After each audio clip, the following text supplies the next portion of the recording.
Tujuan laporan keuangan. Laporan keuangan merupakan laporan struktur dari posisi keuangan dan kinerja keuangan suatu entitas. Sedangkan tujuan laporan keuangan adalah memberikan informasi mengenai posisi keuangan, kinerja keuangan, dan entitas kas arus yang bermanfaat bagi sebagian besar kalangan pengguna laporan keuangan dalam pembuatan keputusan ekonomi. Laporan keuangan menurut standar akuntansi keuangan atau disebut dengan SAK sebagai berikut.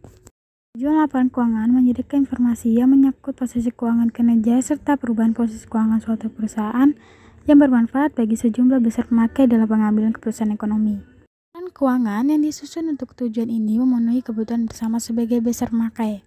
Namun demikian, laporan keuangan tidak menyediakan semua informasi yang mungkin dibutuhkan pemakai dalam pengambilan keputusan ekonomi karena secara umum penggambaran pengaruh keuangan dari kejadian masa lalu dan tidak diwajibkan untuk menyediakan informasi non-keuangan. Laporan keuangan juga menunjukkan apa yang telah dilakukan manajemen stewardship atau pertanggungjawaban manajemen atas sumber daya yang dipercayakan kepadanya. Laporan keuangan menurut Statement of Financial Accounting Concept atau disebut dengan SAFC adalah sebagai berikut. Memberikan informasi yang berguna bagi investor, kreditor, dan pemakai lainnya dalam membuat keputusan secara rasional mengenai investasi kredit dan lainnya. Memberikan informasi untuk membantu investor atau calon investor dan kreditor serta pemakai lainnya dalam menentukan jumlah, waktu, dan prospek penerimaan kas dari dividen atau bunga dan juga penerima dari penjualan, piutang atau saham dan pinjaman yang jatuh tempo. Memberikan informasi tentang kinerja keuangan perusahaan selama satu periode. Memberikan informasi tentang sumber daya aktiva perusahaan, klaim atas aktiva dan pengaruh transaksi peristiwa dan keadaan lain terhadap aktiva dan kewajiban. Selanjutnya ada unsur-unsur laporan keuangan. Yang pertama itu ada aset. Aset adalah apa yang dimiliki sebuah perusahaan dan diharapkan bisa menghasilkan manfaat di masa depan. Contohnya, tanah, bangunan, dan properti.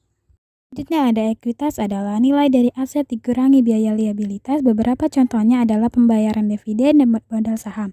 Bertambah atau berkurangnya ekuitas tergantung pada pergerakan aset dan liabilitasnya. Selanjutnya ada liabilitas adalah kewajiban perusahaan. Kewajiban ini diharapkan juga bisa menghasilkan dan memberikan manfaat ekonomi yang positif bagi perusahaan. Beberapa contoh liabilitas adalah pinjaman bank, bunga bank, dan pajak. Selanjutnya ada investasi oleh pemilik adalah kenaikan ekuitas aktiva bersih, entitas yang dihasilkan dari penyerahan suatu yang bernilai oleh entitas lain untuk memperoleh atau meningkatkan bagian kepemilikannya.